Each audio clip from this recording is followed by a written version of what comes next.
Hi everyone.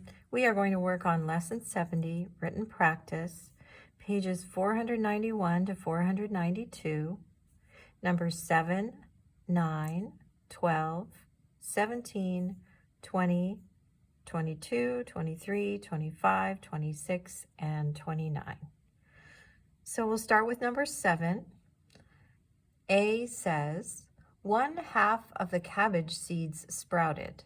If 74 seeds were planted, how many sprouted? Draw a picture to solve the problem. So this is basically asking you, what is 1/2 of 74? But they do want us to draw a picture. So we will draw a rectangle and divide it into half. Okay, this represents 74 seeds. Okay, 1/2 would be here, and these sprouted, and the other half would be here, and these did not sprout. So now we have to do 74 divided by 2 to figure out 1/2 of 74. So 2 goes into 7 how many times? Or 2 times what is close to 7 but not bigger than 7? And that would be 3. 3 times 2 is 6. When we subtract, we get 1. Then we bring down the 4, and we do 2 times what is 14? That would be 7. 7 times 2 is 14. When we subtract, we get 0, so we have no remainder. So 1/2 of 74 is 37. So this is 37 sprouted and 37 did not.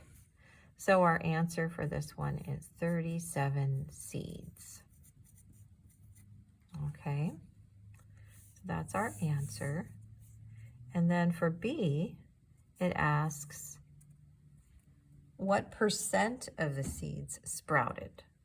So 1/2 is the same as 50%. So 50% of the seeds sprouted. Okay, now number 9, it says, what is 1/6 of 60? Draw a picture to solve the problem.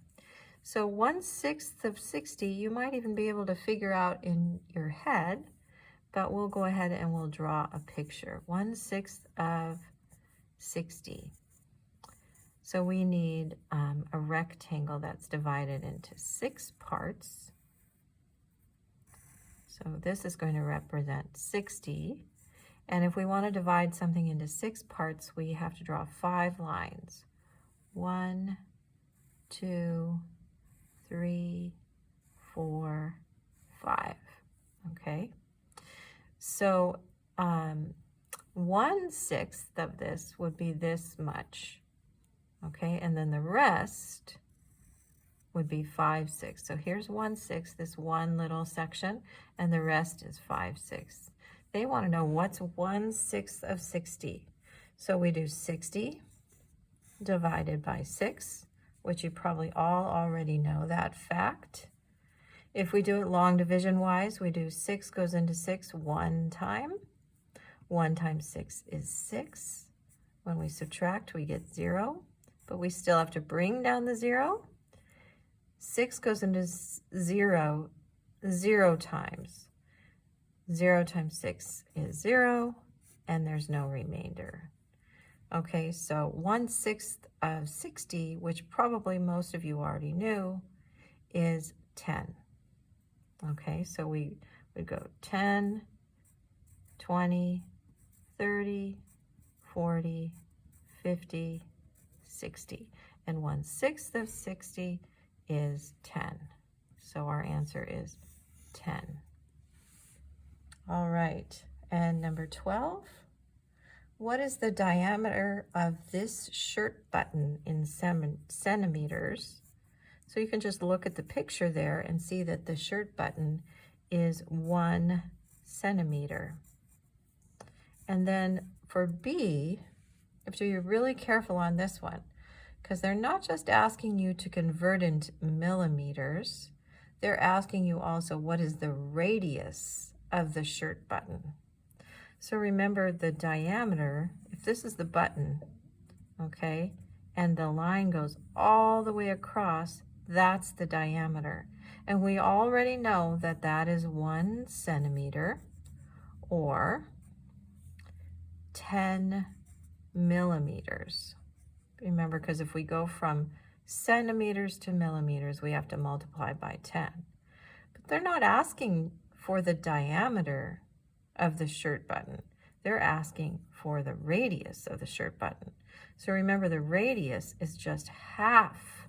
They're asking us for just half of it, okay? Just the radius. So the radius would be half of 10 millimeters. So half of 10 millimeters would be 5 millimeters. All right, so number 17. Number 17 is a subtraction problem. There's quite a few digits, so make sure that you are lining up all your place values correctly. So we have 37,102 minus 18,590. All right. 2 minus 0 is 2. We can't do 0 minus 9, so we need to borrow. So this becomes a 10. 10 minus 9 is 1. Again, we can't do 0 minus 5, so we need to borrow. Becomes a 10 again. 10 minus 5 is 5. We can't do 6 minus 8, so we need to borrow. This becomes a 16. 16 minus 8 is 8. And 2 minus 1 is 1. So the answer to number 17 is 18,512. And now number 20.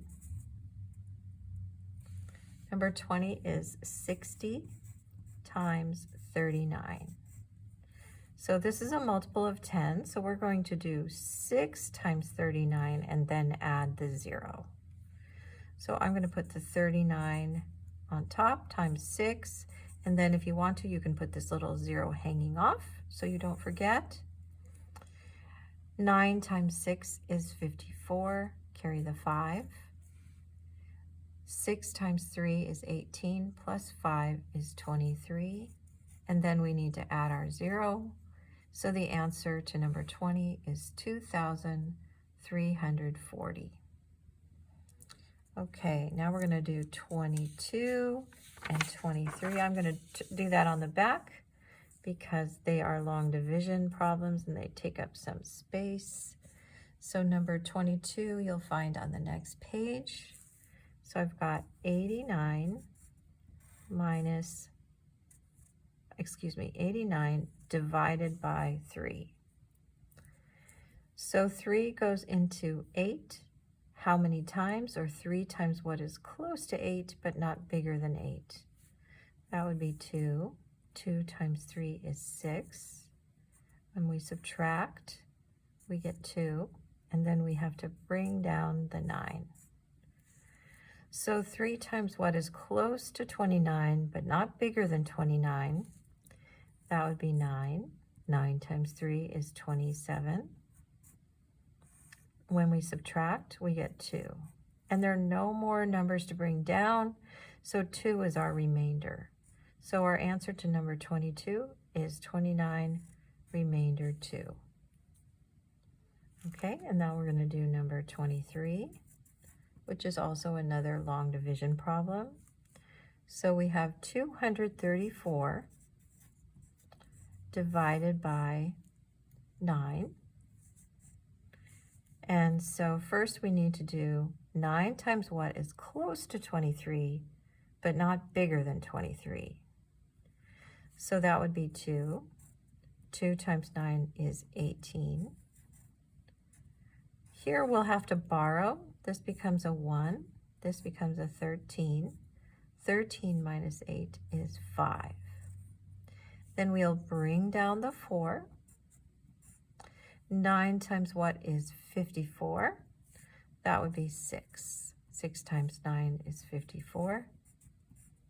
When we subtract, we get 0. So we have no remainder. So our answer for number 23 is 26. Okay, and then number 25 is another long division problem. So we have 243 divided by 7. So 7 times what is close to 24, but not bigger than 24? That would be 3. 3 times 7 is 21. We get subtract, we get 4 minus 1 is 3. And we bring down the 3. Now, 7 times what is close to 33, but not bigger than 33?